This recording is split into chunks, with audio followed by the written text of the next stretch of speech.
Եկեք որոշ ժամանակ հատկացնենք ուսումնասիրելու զատկի իմաստը Աստվածաշնչի ուսմունքներում։ Եկեք անցնենք Գաղատացիներին, գլուխ 1, համար 6։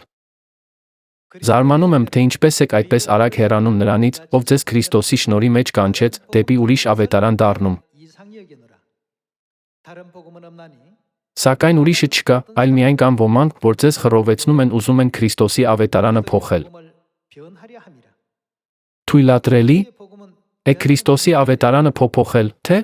ոչ։ Բացարձակապես ոչ։ Սակայն ասվում է, որ ոմանք փորձում են աղավաղել Քրիստոսի ավետարանը։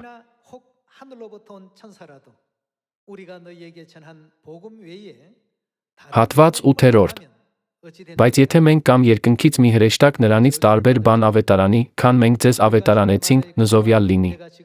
Ինչպես արդեն ասացինք, հիմա էլ դարձյալ ասում եմ. եթե մեկը ձեզ ավետարանի ոչ այն, ինչ դուք ընդունեցիք, նզովյալ լինի։ Աստծո քարոզած ավետարանը նախատեսված է մեզ օրհնություններ բերելու համար, բայց ինչ է պատահում, երբ մենք ընդունում ենք նրա քարոզածից տարբեր ավետարան։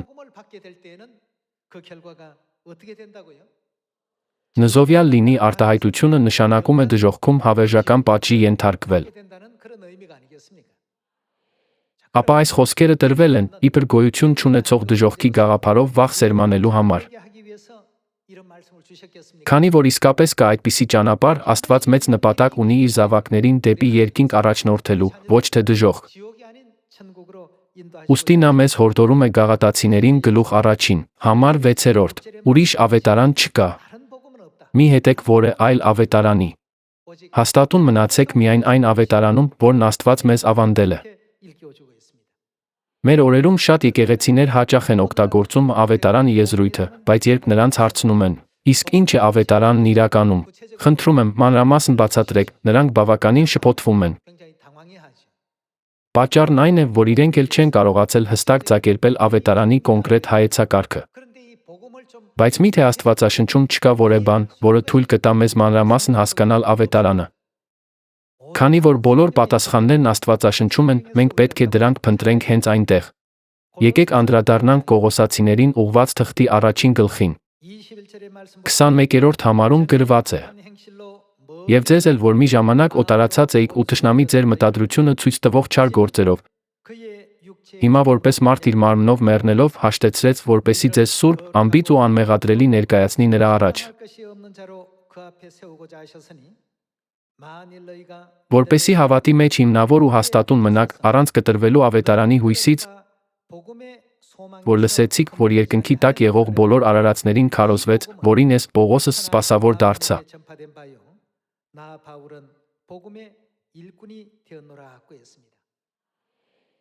Այստեղ մենք մի կարևոր հուշում ենք գտնում։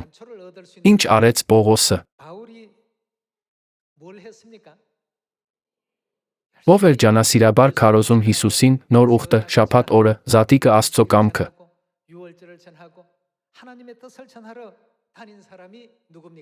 Դա Պողոս առաքյալն էր։ Սակայն նա իր քարոզչական ողջ կյանքն ամփոփեց որպես ավետարանի սպասավորի կյանք։ Տեսնենք նա, թե ուրիշ ինչպես է նկարագրվում Պողոս առաքյալի ավետարանական գործունեությունը։ Կորինթացիներին գլուխ 3, հատված 6։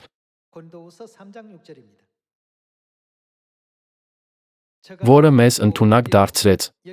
Այստեղ մեզ ասելով նկատի ունի հավատքի բոլոր զավակներին, որոնք հավատում են Աստծուն, ներառյալ Պողոս առաքյալին, այդպես չէ։ Ինչպիսի ծառաներ են նա մեզ դարձրել։ Ծառաները լինելու նոր ուխտի։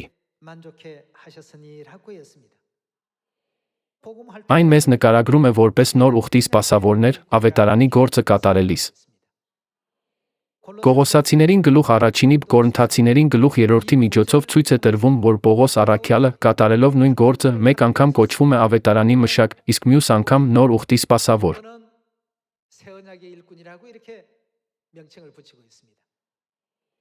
Ապա ավետարանն ու նոր ուխտը տարբեր են, թե նույնը։ Դրանք իսկապես նույնն են։ Վերջին հաշվով, Պողոս առաքյալի Աստծո կամքը քարոզելու տարածելու ողջ գործը ավետարանն էր, նոր ուխտը։